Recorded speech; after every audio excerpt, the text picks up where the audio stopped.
नमस्कार, उत्तराखंड समाचार में आपका स्वागत है। मैं रेनू प्रीति। सबसे पहले मुख्य समाचार। मार्ग खुलने के बाद एक बार फिर आरंभ हुई आदि कैलाश यात्रा। प्रशासन ने 600 यात्रियों को जारी किए इनर लाइन परमिट।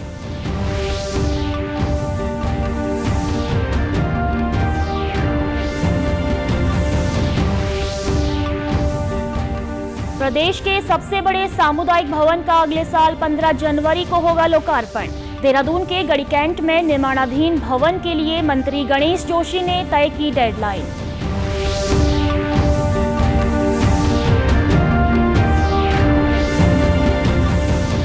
और पौड़ी की ऐतिहासिक रामलीला पर शोध के लिए जर्मनी से पहुंचा शोधार्थी। मंडल मुख्यालय में पिछले 124 साल से हो रहा रामलीला का आयोजन। अब समाचार विस्तार से। आदि कैलाश यात्रा एक बार फिर आरंभ हो गई है। मार्ग खुलने के बाद पिथौरागढ़ जिला प्रशासन ने यात्रियों को इनर लाइन परमिट जारी करने आरंभ कर दिए हैं। आज पहले दिन 600 से अधिक यात्रियों को इनर लाइन परमिट जारी किए गए। पिथौरागढ़ के जिलाधिकारी विनोद गिरी गोस्वामी ने बताया कि काफी संख्या में इनर लाइन परमिट के लिए आवेदन प्राप्त हो रहे हैं, लेकिन ऊंचाई वाले इलाकों में यात्रियों के रहने और खाने की व्यवस्था को देखते हुए ही परमिट जारी किए जा रहे हैं। तवाघाट धारचूला मार्ग जगह जगह पर बंद था।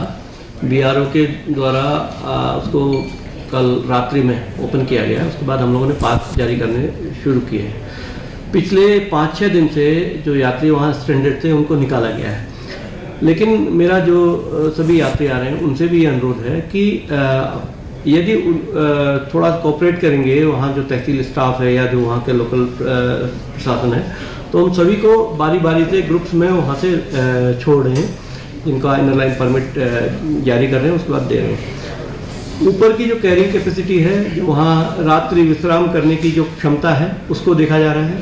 रास्ता किस प्रकार का है उसको देखा जा रहा है। गाड़ियाँ कितनी हैं उसको देखा जा रहा है। तो ये सारी चीज़ें देखते हुए हम लोग जो है ये प्रयास कर रहे हैं कि धीरे धीरे जो है जो हमारे पास एक एक्यूमुलेटेड टूरिस्ट का जो संख्या है, जो कि लगभग 600 लोगों को हमने जारी किया अभी। वहीं स्थानीय लोगों ने भी यात्रा को सुचारू रखने के लिए जिला प्रशासन से आदि कैलाश यात्रा मार्ग के सभी संवेदनशील क्षेत्रों में मशीनें तैनात रखने का आग्रह किया है, जिससे सड़क बंद होने की स्थिति में उसे जल्द से जल्द खोला जा सके।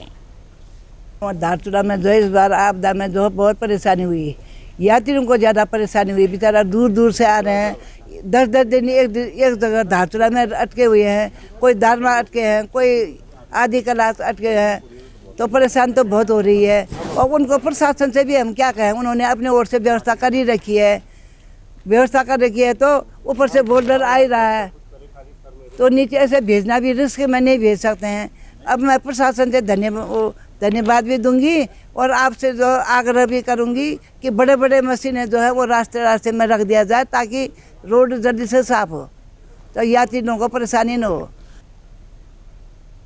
कैबिनेट मंत्री गणेश जोशी ने गढ़ी कैंट में निर्माणाधीन सामुदायिक भवन का निरीक्षण किया है। मुख्यमंत्री घोषणा के अंतर्गत प्रदेश में अब तक का ये सबसे विशाल सामुदायिक भवन है, जिसका निर्माण तेजी के साथ हो रहा है। कैबिनेट मंत्री गणेश जोशी ने निर्माण से संबंधित कार्यदायी संस्था के अधिकारियों को 15 जनवरी तक निर्माण कार्य पूरा करने के निर्देश दिए हैं। तो वहीं कैबिनेट मंत्री ने तेजी से चल रहे सामुदायिक भवन निर्माण कार्य के लिए कार्यदायी संस्था के अधिकारियों को शाबाशी भी दी है। मंत्री गणेश जोशी ने कहा कि विशाल सामुदायिक भवन का निर्माण कार्य पूरा होने पर यह गढ़ी कैंट क्षेत्र में शादी विवाह सामाजिक कार्यों के लिए वरदान साबित होगा। मंत्री गणेश जोशी ने मुख्यमंत्री पुष्कर सिंह धामी का आभार व्यक्त करते हुए कहा कि डबल इंजन सरकार जिन योजनाओं का शिलान्यास करती है उनका लोकार्पण भी करती है। उन्होंने कहा कि 15 जनवरी 2023 को इस विशाल सामुदायिक भवन का शिलान्यास किया गया था और 15 जनवरी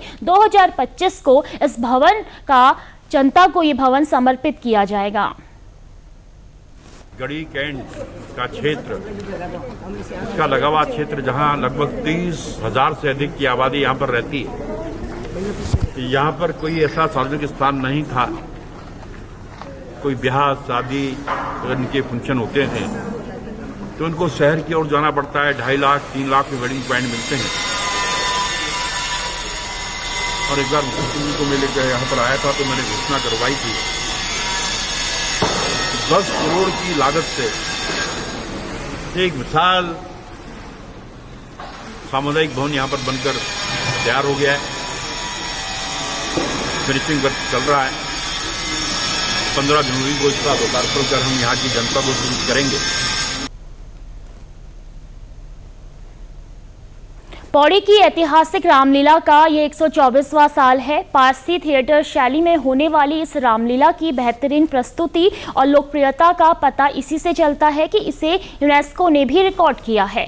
पौड़ी की रामलीला पर शोध के लिए जर्मनी के जोहेन्स गुटेनबर्ग विश्वविद्यालय के छात्र पॉल उस्मान यहाँ पहुंचे हैं। वे पौड़ी की रामलीला की तालीम से लेकर प्रस्तुतिकरण तक इसका अध्ययन करेंगे। पॉल का कहना है कि रामलीला की कथा, इसका प्रस्तुतिकरण, रूप सज्जा, वस्त्र सज्जा काफी रोचक है।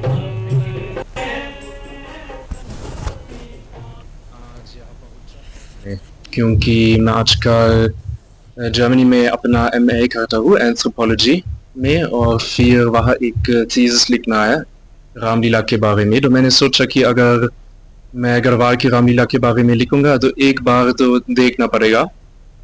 तो इसलिए मैं इंडिया आया घूमने के लिए, दोस्तों से मिलने और रामलीला देखने के लिए। रामलीला तो बहुत चीज़ें पसंद है। वैसे तो ये कहानी बहुत पसंद है, फिर मुझे गाने की शैली बहुत पसंद है, नाचने की शैली पसंद है, कॉस्ट्यूम्स पसंद है। वहीं रामलीला में पार्श्व गायन कर रही गायिका प्रीति कोहली का कहना है कि पार्श्व गायन से अभिनय कर रहे कलाकारों को भी एकाग्र होकर अपनी कला प्रदर्शित करने का मौका मिलता है। 5 वर्षों से मैं ऐसी ऐतिहासिक रामलीला से जुड़ी हूँ और बहुत ही अच्छा यहाँ पे प्रदर्शन होता है। पब्लिक हमें बहुत अच्छा रिस्पांस देती है और यहाँ की रामलीला बाहर तक लोग भी देखते हैं, बहुत खुशी होती है। और मैं यहाँ पे सीता, सुपर्णखा और अदर जो भी छोटे मोटे पार्श्व गायन मैं यहाँ पर करती हूँ और सभी का बहुत अच्छा सपोर्ट मुझे यहाँ पे मिलता है। और सबसे खास बात तो यहाँ पे ये है कि यहाँ पे पार्श्व गायन इसलिए करवाया जाता है कि ताकि यहाँ के जो गीत है तो वो रागों पे आधारित है, तो इसलिए एक्टर को एक एक्टिंग का मौका भी मिल जाता है जो गा नहीं पाता, और जो गायन में होते हैं तो उसको गाने का भी यहाँ पे मौका मिल जाता है। चमोली जिले के कर्णप्रयाग विकासखंड क्षेत्रांतर्गत शिमली उपजिला व महिला बेस अस्पताल का जिलाधिकारी संदीप तिवारी ने निरीक्षण किया। शिमली में 5 साल पूर्व महिला बेस अस्पताल का करोड़ों की लागत से निर्माण किया गया था, लेकिन डॉक्टर, तकनीशियन व स्टाफ नर्स की कमी के कारण ये रेफरल सेंटर बना हुआ है। पिछले दिनों इस समस्या को लेकर क्षेत्रवासियों ने आंदोलन भी किया था।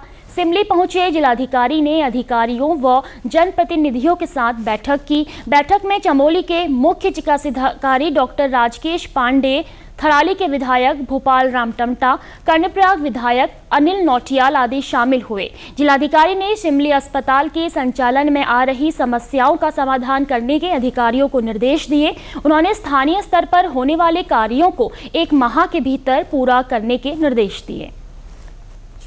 यहाँ पे 2 तरह की मांगे हैं। कुछ मांगे ऐसी हैं जो शासन स्तर से निस्तारण होना है जिनका, तो मैंने CMO को निर्देशित किया है कि जो इस तरह की मांगे हैं उनका एक ब्यौरा बना लें और पत्र तैयार कर लें ताकि सचिव स्तर से रिक्वेस्ट की जा सके उन मांगों को पूरा करने के लिए। उसके अतिरिक्त कुछ ऐसी समस्याएं हैं जो जिला स्तर से जिनका निस्तारण होना है, जैसे यहाँ पे लाइट की व्यवस्था नहीं है रास्ते में आने के लिए, स्वच्छता की व्यवस्था की जानी है।